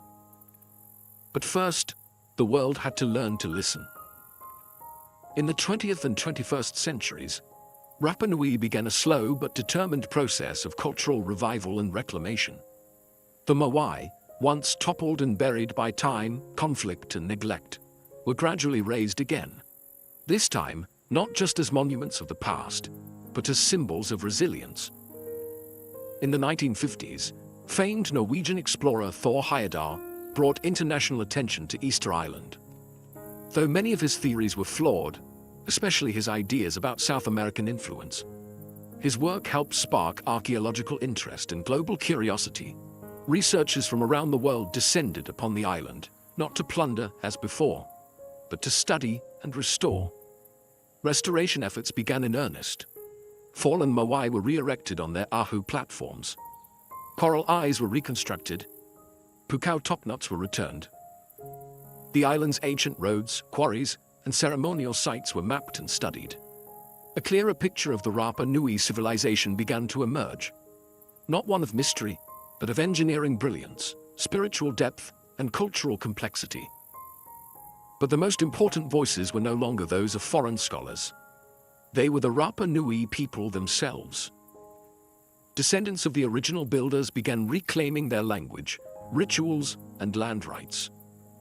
In 2017, Chile formally transferred control of Rapa Nui National Park, which includes most of the island's archaeological sites, back to the Rapa Nui community. Now, locals oversee the Moai and their care, and decisions about excavation and preservation are made with cultural sensitivity and ancestral knowledge. New generations are learning the stories of their ancestors, not just from textbooks, but from elders, chants, dances, and the Moai themselves. Efforts to decipher Rongorongo, the island's mysterious script, continue with cautious optimism. And global institutions, including the British Museum and the Louvre, face increasing pressure to return Moai and sacred artifacts taken during the colonial period. Today, Rapa Nui stands at a crossroads between memory and modernity. Tourists arrive in waves, and economic development brings both opportunity and risk. Yet the people continue to protect their heritage, not as a frozen relic, but as a living tradition.